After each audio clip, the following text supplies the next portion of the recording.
Mandy, thank you for joining us today in our lecture series, which is part of a program funded by the John Templeton Foundation on a theology of joy in the good life, which gave us an opportunity not just to connect into your deep research and writing about testimony, but to ask together, what's the relationship between testimony and joy? And I know this has been an ongoing question for you, so share us your best perspective today on what the connection is. I loved this opportunity to explore because when I was defending my dissertation, this was one of those problem questions that was in the back of my head. Kenda Dean was sitting in on that exam, and she raised the question of, boy, it sounds like God's a cranky grandmother here. Are we obliged to testify? This sounds almost like a duty.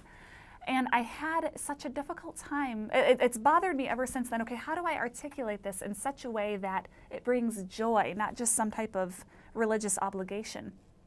So I had that story in my mind, and then you raised this topic of flourishing in the good life here. And a friend of mine, Matt Beck, said, when I was growing up, talking about God, it left me miserable.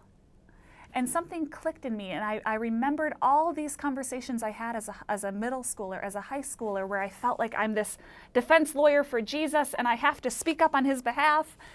And really how isolating that was for me. I think I made my adolescence a lot harder because there was this idea of what the good Christian looked like. So testimony did not always bring me joy as a teenager, but on the flip side, some of my most life-giving conversations as a teenager happened when I was talking with someone about God. My mother, my youth pastor, the man that I would eventually marry, our friendship really deepened over our conversations about God. And the best case scenario, when someone is talking about an experience with God, telling a story about God, it is such a gift. It's a vulnerable gift that they're sharing. So there's not just the spiritual formation that's going on within me when I testify, but there's really a life-giving relationship that happens to the people I'm sharing this with. So there's something about that vulnerability, that inviting someone into your life to be known, mutually known by someone else. There's nothing like that.